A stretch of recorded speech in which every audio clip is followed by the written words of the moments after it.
we're gonna make a band. Tom was gonna be on vocals. I was gonna be on guitar, and I realised I can't play guitar.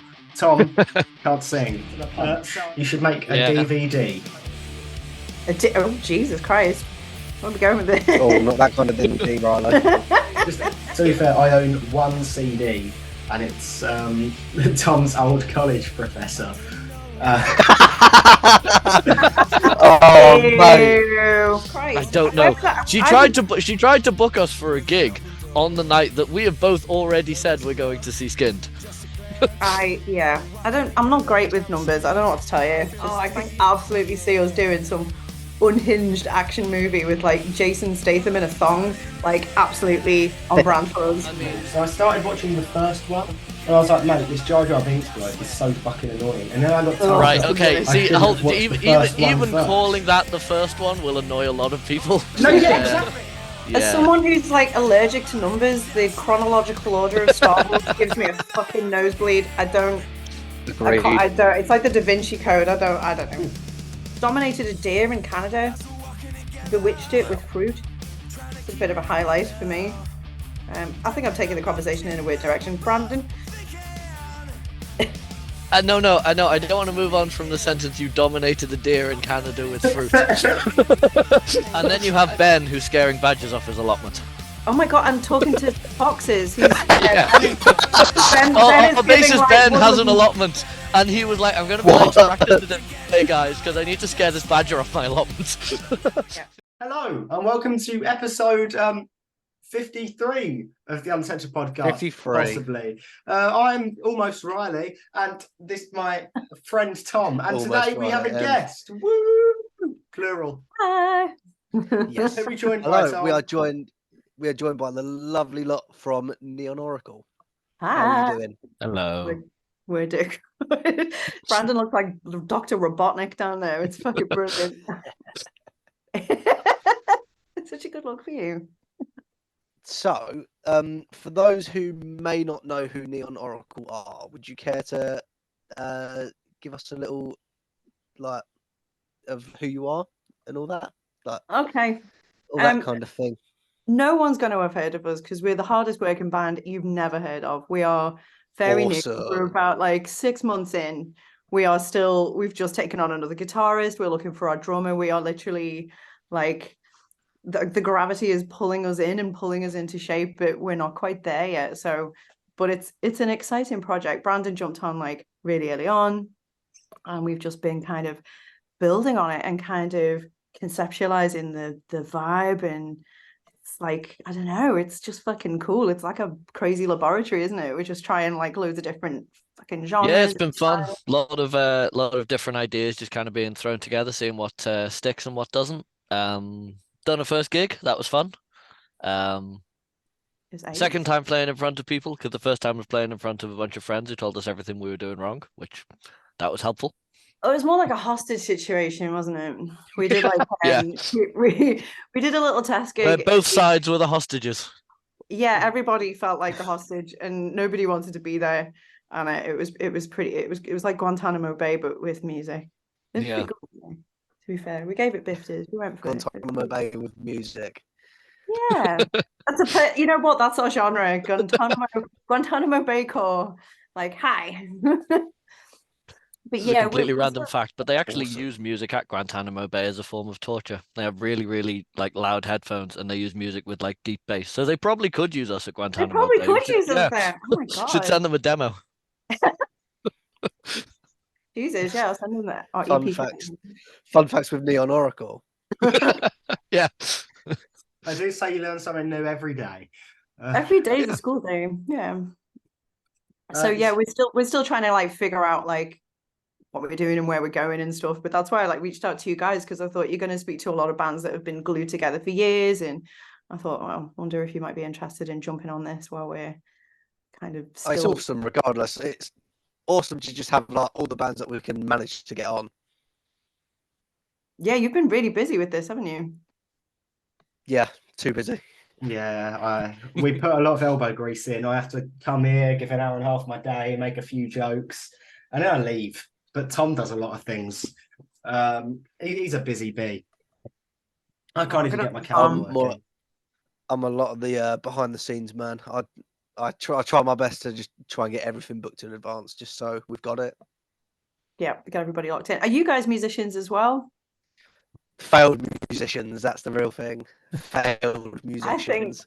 Jesus Christ, unless you are on the download stage, I think we're all just fucking failed musicians, to be honest. No, no, we try. We've attempted to start up bands before, but none to our luck.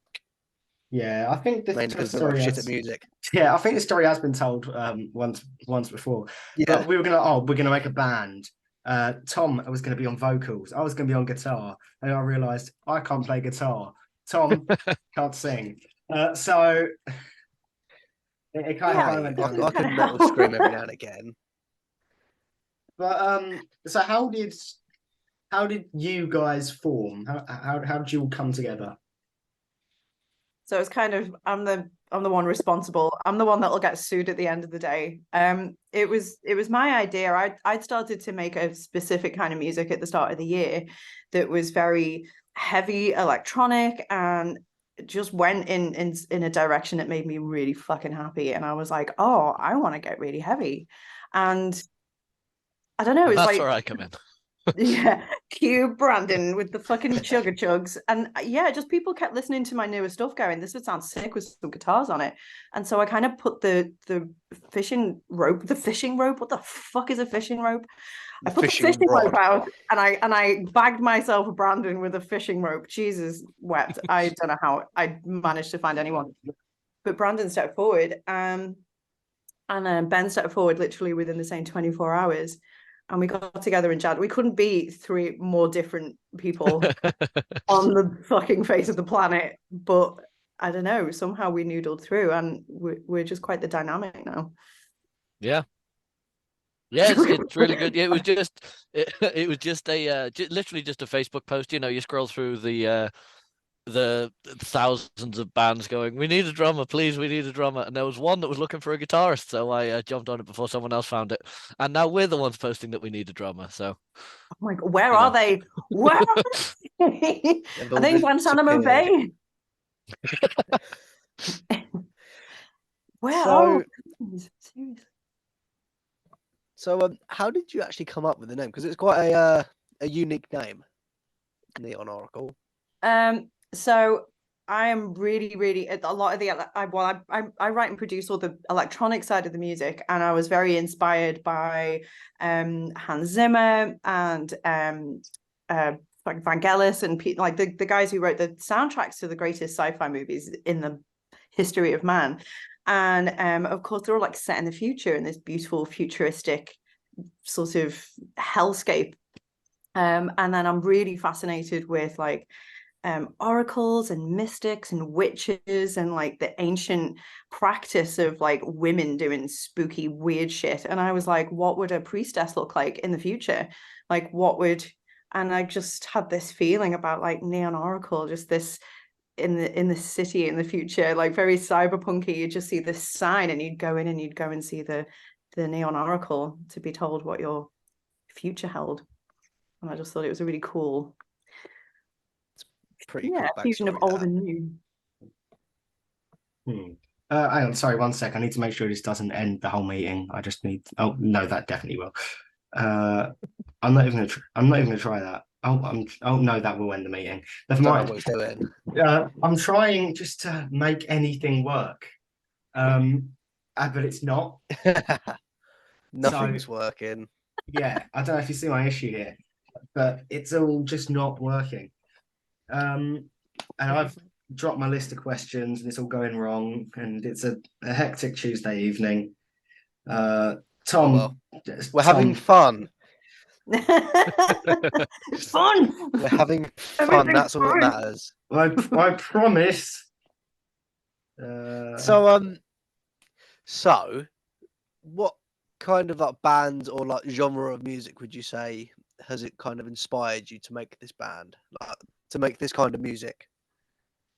I mean, Brandon, what do you it's this weird project for you because it's unlike something that you've been in before, but you're bringing to the table like Yeah, as a guitarist, my background is a lot more sort of classic metal.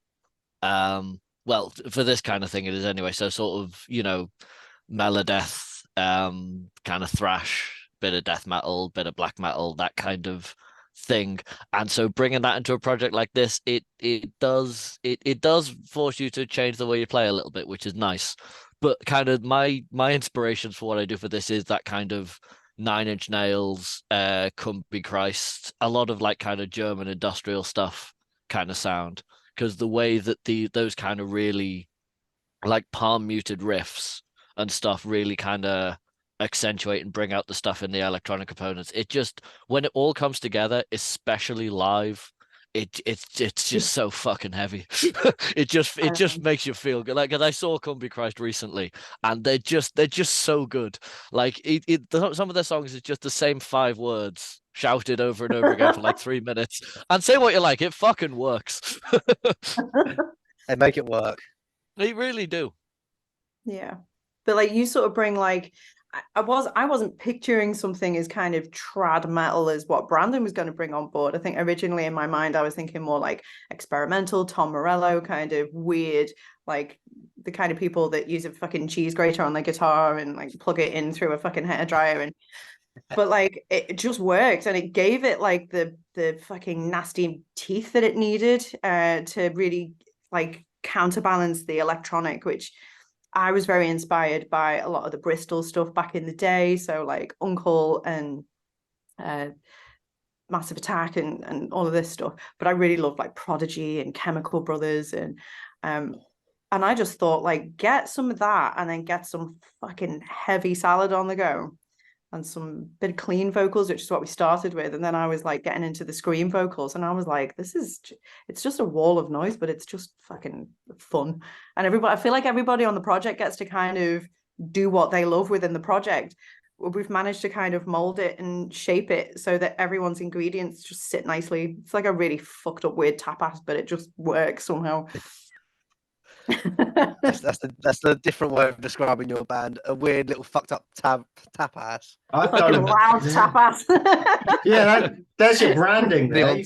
You've got exactly your whole Neon marketing tapas. scheme. Neon tapas. Oh, done. Rebrand sorted. Yeah, absolutely. Rebrand.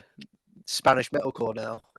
So, on your music, do you like listen to the stuff that you record just in your own spare time, like very often? I'm not fanatical, that's the one word. I'm obsessive about that because I think you can't level up until you are just dissecting your music every chance you get. You can't try and splice it with a healthy amount of listening to new stuff as well, other people's stuff. But yeah, I obsessively listen to our stuff and just try and level up continuously. I don't know, Brandon, you probably try and erase your memory every time you come away from band practice until the next time you have to face me. I see Sam writes loads of the kind of the calling them backing tracks feels like diminishing what they are, but Sam writes the electronic components, and I try not to listen to those too much outside of practice because I don't want to come up with an idea and get really married to the idea, take it into practice, and then have a room full of people go, "No, what the fuck is that?" So I tend to write most of my ideas on the spot in the practice room and then kind of see how they blend in with what everyone else is doing. But then once we've actually recorded it, like once I've recorded, like we at the moment we're recording all the demo stuff at home and then sending it to Sam who mixes it and stuff. But yeah, so like once it's all recorded and put together, I listen to it a few times just to see how everything works together, so I know like what to listen to, what other people are doing for when I come in, and just because they're good songs, I think. So yeah, I once they're kind of done, I listen to it a bit, but yeah, I like to go into the practice room fresh. Cool. Yeah, it's understandable. This is fucking awful. Honestly, I've never had such bad issues. Nothing's working. I'm at a freeze. That's okay. I'm on the technological equivalent of like a traffic jam where I'm pressing buttons and the buttons aren't buttoning. Riley's just broken today. It's the other way around. I've actually got the decent internet this time, and Riley's just having problems. Yeah, no, this doesn't happen very often. It's a shock horror, but lightning does strike occasionally. I don't think that's the expression, but that also rings true. He's just chatting shit at this showing point. us your wall as well. You were like, "Look at this," and then it was like fucking lights out. I know. I was gonna have such an interesting Look at story this. about my It's wall. gone. Look at this. Fucking, it's a picture of our logo for the next hour. Yeah, no, it was cool. You were really excited about it. Oh no. I saw it. He's still trying. He's trying every now and again. The logo disappeared for a second. I got excited. I had to get your hopes up. So, like, I'm gonna go on to like just a couple of like sort of fun questions just to keep us going. So, are there any venues that you actually like dream of playing like in the future as a band? For me, absolute like bucket list dream venue is Royal Albert Hall with a fucking orchestra and that bad bitch on the organ at the back. Have you seen it when they like get her in to do the DJ stuff and she's like at the back like fucking playing along with like Paul Oakenfold like on the big pipe organs. We could try and get them on Sinner. Like, hey, we could get them on Sinner. Oh my god, exactly. Us, big orchestra, some fucking interpretive dances, and like, ooh, that place is like a temple to me. Awesome. So, yeah, that'd be cool. What about you, Brad? You said that while I was just gonna add something there. It just made me think of when you said like when someone was DJing. It just made me think of like someone in the back playing the organ while like someone like the Prodigy were playing. No, they've done that. That's literally that's what they do at the Royal Albert Hall. They have like really big DJs on, and there's this amazing woman who goes in and plays the organs at the Royal Albert Hall on top of the tracks. They have like a whole, honestly, go and look at it, go and watch it. It is so they just have pendulum in at one point, and she's just playing. Seriously, like really big along with pendulum. That would be mental. It's go and have a look at some of the gigs, some of the DJ gigs at the Royal Albert Hall when she's on the organs. Absolutely like fucking mesmerizing. So good. Like really cool venue. But like Brandon, I don't know, what's Guantanamo Bay? I mean, I'd be down. See, obviously, like the dream is to play these massive, famous venues and everything. But if I look back at all the gigs I've been to, I think my favorite ones have been those tiny little weird intimate venues because I love places like that. So Rebellion in Manchester, which I played once before as part of Mess of the Masses, I just love that venue. It's a tiny venue, but they always get the sound like perfect. It's got a good bar and the merch is convenient, and Rebellion in Manchester is a fantastic venue, and I love it, and yeah, really nice venue. But the Albert Hall in Manchester as well, quite a small venue, but it's also an old church. Yeah. Another great venue. And in terms of complete dream venue that we would definitely never be allowed to play, I heard of I think it was Deftones or someone once did a concert in the caldera of a dormant volcano. What the fuck? And they had to do it as an acoustic show in case they set it off or something. It was I can't remember the exact details of the venue, but it was I remember that it was underground and it was in like a dormant volcano. So like weird venues like that would be fun. I'd love to see Red Rock as well. Sounds awesome. Yeah. I think Red Rock has been mentioned a couple of times on the podcast just because of how awesome it looks as well. Yeah, it looks sick. Just in the side of a mountain. Yeah, we have had some weird ones. I think didn't we have like in like a cafe at one point, Riley? Yeah, we had one in a small little cafe at like 7 in. Is it a bit like the what the fuck is up Denny's moment? Like, I love that. Yeah. It was one of the bands that we had on there. Genuinely, I think it was like either Russia or Ukraine that they played like a little cafe at like 7 o'clock in the morning, apparently. Oh, the other one for me is the Cavern. Like I've lived most of my life in Liverpool, and it feels like as a musician in Liverpool, you got to play the Cavern once, right? Yeah. We'll look into that though. Like there's yeah. I've reached out to a lot of people, but I haven't actually reached out to them this week, so I'll hit them up. Yeah, that'd be a laugh. Yeah, let's make it happen. It's so hard though, like everyone left, right, and centre, like